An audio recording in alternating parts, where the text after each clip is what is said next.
অমিত শাহজির অনুমোদনে আমি আপনাদের কাছে কথা দিয়ে যেতে পারি, কোনো কাগজ লাগবে না। আবেদন করবেন দুটো শুধুমাত্র বিষয়। এক, আফগানিস্তান, পাকিস্তান, বাংলাদেশ থেকে ধর্মীয় কারণে চলে এসেছেন, এটার জন্য তো আলাদা সার্টিফিকেট লাগবে না। নামই তো যথেষ্ট, তাই না? নামই তো যথেষ্ট। কারা পাবেন?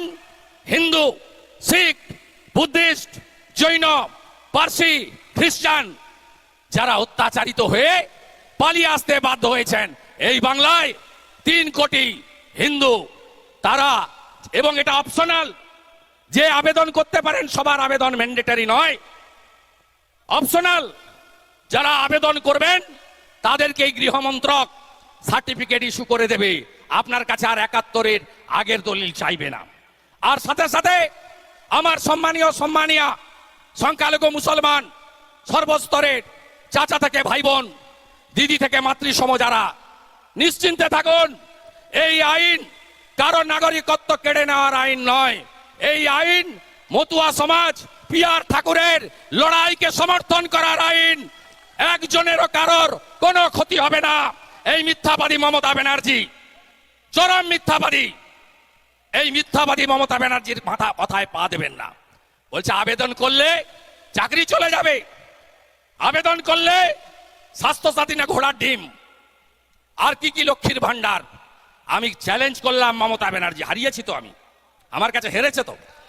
আমি তো ট্রাস্টেডও বটে, তাই তো? বিশ্বাস করেন তো বিশ্বাস?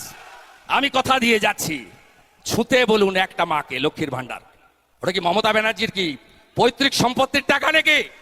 ট্যাক্সের টাকা। বিজেপি এলে আগে বলতাম 2000 করে দেবো, এখন বলছি বিজেপি সরকার করলে 3000 করে দেবো, 3000 করে দেব। আর যদি কাউকে টাচ করে, আপনারা, আমি দায়িত্ব নিয়ে বলে যাচ্ছি, আমার এখানেই তো গত 3 বছরে কতবার আসা হয়ে গেছে, 50 বার মিনিমাম আসা হয়ে গেছে। কালী পুজো থেকে অ্যাক্সিডেন্ট করে পুলিশ মেরেছিল বর্ডারে, তার বাড়ি হাঁসখালির সেই ছোট্ট মেয়েটা মনে আছে? জ্যান্ত জ্বালিয়েছে উপপ্রধানের বেটা। আমি বারে বারে এসেছি আপনাদের কাছে, ভরসা রাখুন।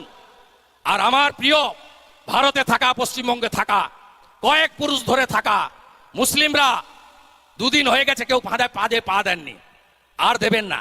সিদ্দিকুল্লাদের টুপিতে পড়বেন না। দায়িত্ব নিচ্ছি, একজনের ক্ষতি হলে আমি আমার এমএলএশিপ থেকে রেজিগনেশন দিয়ে দেবো। এত বড় কথা আমি অন রেকর্ড বলে দিয়ে যাচ্ছি।